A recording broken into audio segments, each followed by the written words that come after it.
আল্লাহ সুবহানাহু ওয়া তাআলা আপনাদের সাথে ব্যবসা করতে চায়। দুনিয়াতে অনেক ব্যবসা আছে, সবাই কম বেশি ব্যবসার সাথে সম্পৃক্ত, সবাই কম বেশি টাকার লাভ বুঝে। আল্লাহ এই আয়াতে আপনার সাথে ব্যবসা করতে চাচ্ছেন। ইন্নাল্লাহা আশতারা মিনাল মুমিনিন, আল্লাহ কিনে নিতে চায় আপনাদের নিকট থেকে, আল্লাহ আপনাদের নিকট থেকে কিনে নিতে চায় আনফুসাহুম, আপনাদের জীবন, ওয়া আমওয়ালাহুম, আপনাদের ধন সম্পদ। কি বিক্রি করবে আল্লাহ? বিআন্না লাহুমুল জান্নাহ, জান্নাত বিক্রি করবেন। কে কিনবে জান্নাত? জান্নাত কিনবে কে? আল্লাহ বিক্রি করবেন, ব্যবসা করবেন। মানুষের সাথে আল্লাহ এই ব্যবসার ঘোষণা দিয়েছেন।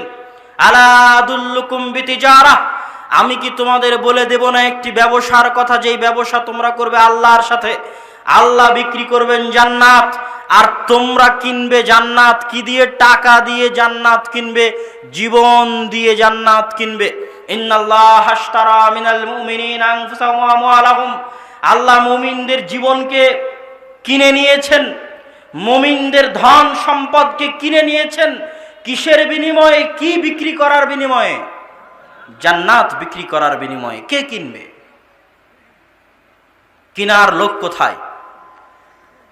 এই জন্য বলা হয়, এই আয়াত প্রমাণ করে যে ইবাদত দিয়ে যত বেশি পরিমাণে জান্নাত কেনা যায়, তার চেয়ে বেশি পরিমাণে জান্নাত কেনা যায় দান করার মাধ্যমে, তার চেয়ে বেশি পরিমাণে জান্নাত কেনা যায় শহীদ হওয়ার মাধ্যমে।